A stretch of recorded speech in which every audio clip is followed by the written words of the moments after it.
Welcome back here to the Blue Collar Success Group. We're so excited to have you back here as today we introduce to you the System Creation Worksheet tool.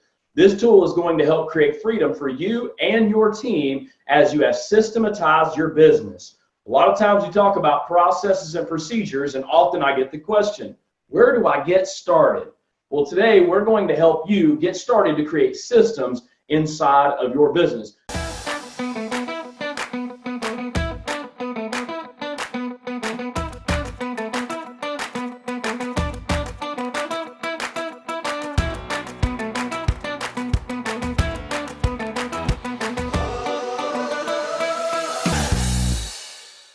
I'm going to do a quick screen share with you to demonstrate this tool and how you can effectively implement this into your business, not only today, but for years to come in front of you. Building out processes are only going to set you free to have the opportunity to take the time to work on your business instead of in your business. So at this point, I'm going to demonstrate the tool for you. When you open this tool up, you're going to find it as a fillable worksheet that you can create.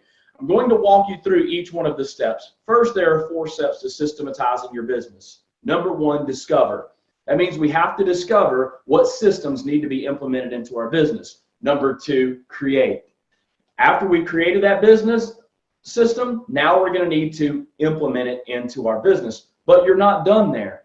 A lot of times the last step is the one that's overlooked, and it's the most important, which is to evaluate. You'll want to make sure that after you've discovered, I do have a need for a system, I have created the system, I have now implemented the system, we check the box and go, cool, we made sure that we did what we were supposed to. However, sometimes things may need a little bit of adjustment, which means we evaluate them. We put them into place, we run them, and then we come back and evaluate and ask ourselves the question, did we get the expected outcome? Because that's the whole purpose of a system, is so that an individual can be plugged into the system and we can expect what the outcome of their activity is going to be. So as we walk through this worksheet, I want to talk about discovery. Each one of the discovery process is going to have questions that you're going to need to answer for yourself and for your business. Your business will thank you for building out these processes, and your future self will be very grateful for it, because now you're not dealing with some of the challenges that you face with today because you have systems built in your business. Number 1, we understand which position executes the system.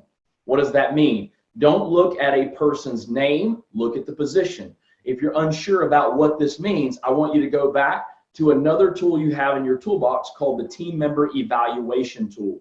Go back and review that. That's going to help you to define positions and what that looks like in your business.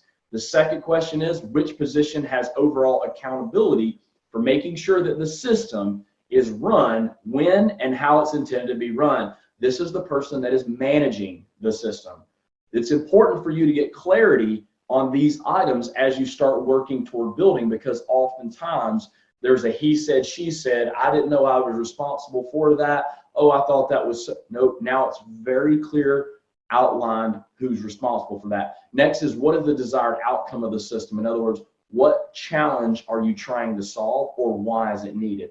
You're going to need to do the hard work to get this done as you build out the systems in your business, so that you'll have clarity once again to what this system's purpose is. Next is, when or how often will the system be executed? Is it a daily, is it a weekly, is it a monthly, or is it a trigger? So there's 2 types of system: a routine, which is something that happens on a regular, or there's trigger, which means when an event takes place, this system is now in place. An example of that, a customer concern. If you don't have a process today with customer concerns, you may find that your level of customer service isn't as high as it could be. Another example is process and answering the phone. Not just the answering of the phone, but what happens if someone calls and needs to speak to someone else in our business? What is that process of a transfer? Is it a warm? Is it cold? Do I ask certain questions? I'm not here today to build a process for you. I only want you to start thinking about, how do I systematize my business? And if it's a trigger system, is there a checklist that's going to be needed for that? From there, we're going to talk about tools. What tools might I need to execute this system? Make sure you list those out. From there, is there someone in the company that's already executing a system like that that could assist in documenting?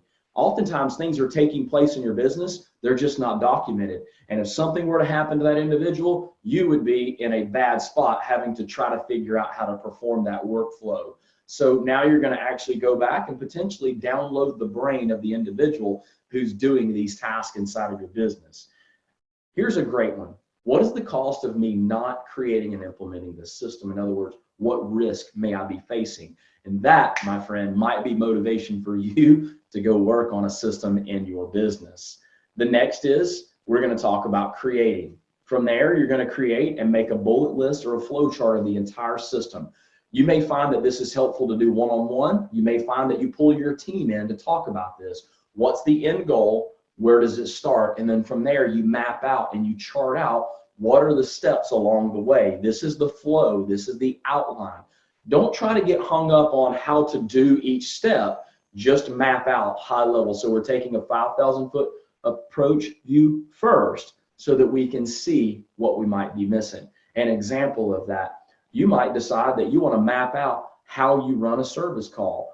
Now, we obviously, inside of our membership, you have access to our training of the classroom training. You've got access to that. You may go back and systematize the service call. So take a classroom training and break it down into a system that you and your team can easily follow. However, what I will share with you is from time to time, if you're working on things that, let's just talk about, let's go technical for a minute. Maybe you have standard operating procedure of how you install a certain part or replace a certain component.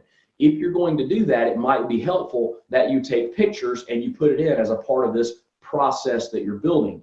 If it's a computer that you're working on with software of how someone would replenish their material on their iPad, you may decide to take screenshots along the way. This is only going to help you as you build out your process to provide pictures of exactly what you're talking about. So this is not about providing a document for someone that's a novel of how to reorder their parts. You want to make sure you make it nice, easy, and simple. That's the purpose of creating the bullet list first, okay? Go ahead and save those screenshots, as later on it may be helpful for you to put those into a document that's easily accessible, whether printed or it's digitized. Then we talk about how will this system be implemented. In other words, where am I going to start with? I'm a big fan of implementing a system instead of going company-wide. Implement it with a few people first. That way you have a controlled test environment of good feedback that can be given back. You may decide that, hey, this is a system that doesn't need to be tested that way. I need to roll this out to the entire company. I'm not here today to answer that question for you of how it will be implemented, but this is something that you need to think about. Once again, there's two ways: company-wide, department, or only a few individuals. And you'll need to make sure you make that decision as you implement the system. How easy will it be to adjust if I just roll it out to the entire company? Next question is, once again, will it go out to everyone right away? Yes or no? Who's going to teach and present the system? Is it you, or who is it? Is it a team member on the team that's going to present the system? Maybe it could be after you've tested and adjusted, that team member that's been running the system might actually be the person who teaches the system. Then from there, you're going to need to date that. This is all about taking ideas and making them goals. You've got to make sure that you date when will this system be fully implemented inside of the company. From there, we move on to evaluate. This is, how do I actually know if the system's actually working? There are two things that are going on in your business. Number one, what you think is going on. Number two, what's actually going on. From there, you're going to need to trust but verify. So what KPIs might be around that? And don't get so hung up on KPIs to believe they're things like average ticket and close rate. Each position that you create in your business could have a key performance indicator number, or KPI, that you can measure with to find out, is this actually taking place in my business? Then the question is, as I'm evaluating this, what is the time frame of which I'm looking to expect this? Is it a week? Is it a day? Is it 30 days? Is it 60? After I've set that time frame, this is the time where I'm going to look at the results as the system is being run in my business. In other words, am I getting the results I'm looking for? If not, I want you to start from the top, and I want you to find the break in the system. So follow through the flow chart that you created. And then from there, you start going, okay, here's where the breakdown happened. This is where I go back, I retool, I implement again. I evaluate, I implement, right? So as I'm testing that, it helps me to understand that. Next is, if the results are intended, great. But remember, that's not all. After we evaluate, what are we going to do? Now we're going to make a template out of it. And this is the example that I give you. You can insert your logo here. From there, the date that you created it or the date that you updated.